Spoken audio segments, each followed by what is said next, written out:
running a nonprofit is pretty slippery for me. What we do is stuff that we think will intrigue people and then use it to raise money to help other people who have needs. So we've raised a little over $400,000 in the almost 5 years that we've been around. And we've bought special equipment for a rehab center. We've raised over $150,000 for the charities that the museum runs. We've helped get some of the female tactical platoon members. These are Afghan women who operated with our special forces. So we left them in Afghanistan when we just jerked everything out of there, everybody out of there. And so we've raised money to get them out of the country, and we've gotten a bunch of them out. We've helped drill a water well for a clinic and a school in Uganda. So we've done that. Those are the kinds of things we do. We did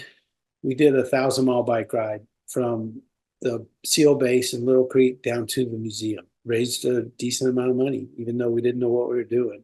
I mean, we all knew how to ride bicycles, but that's about it. So we continued to learn, but really the admin side of it was just eating me alive, you know. And so we hired a lady who is a really good admin. She's just a good leader and a good, smart person who knows how to do all this stuff. This has been a building year for us. I mean, we're building kind of the back office.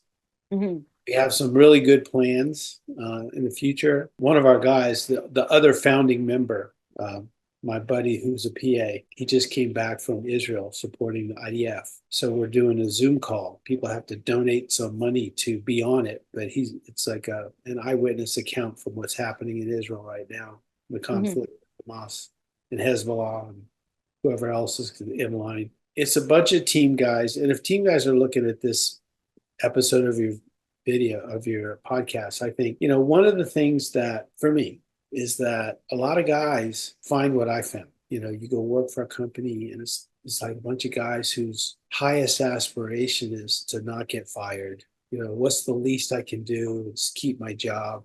And it's just this environment that's not healthy. It's not life enhancing. If you're stuck in something like that, come get out and do stuff with us. We started with a catch line. There's no finish line because we used to do stuff in the Navy that most people thought was crazy and usually help somebody that we'd never meet. Hey, we're still doing that. There's no finish line. But the craziest things started happening. Well, first, we did that bike ride. Conrad, my friend, lives in Hawaii.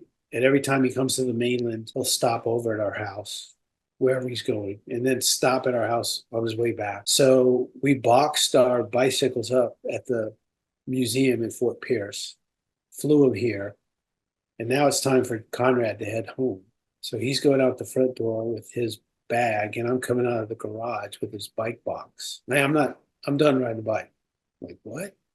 We just formed this nonprofit. What are we going to do? So no time to argue. I put it back in the garage. And I'm driving him down to the airport. I said, what are we going to do now? He goes, we're going to paddle an outrigger canoe. I said, we are? Okay. So there were 5 of us on the bike ride. 3 of them moved away or decided that, that was enough. So we went and bought a 6-man outrigger canoe. There's 2 of us. We started recruiting guys and we started paddling. And it was so much fun. I mean, I just paddled this morning with our son. It's therapeutic. So guys with bad shoulders, bad backs, bad necks, guys with mental health issues started getting better. Part of it was being back with the guys, and part of it was being out on the water. Part of it was just making your body do things again that it didn't used to do for a while. So we changed our thing from there's no finish line to we're at our best when we're helping others become their best. So we're doing this so we can help somebody, but it's helping us too. That's what Beyond the Teams. I just encourage any team guy, and you don't got to be a team guy. We have a couple guys, that DHS guys, Civil Secret Service guys that have teamed up with us. They're loving it. I love that. I love that. How have you found coming from the corporate world to running the nonprofit has been, beside from the admin, how has that been for you? Is just a new challenge. It's definitely challenging.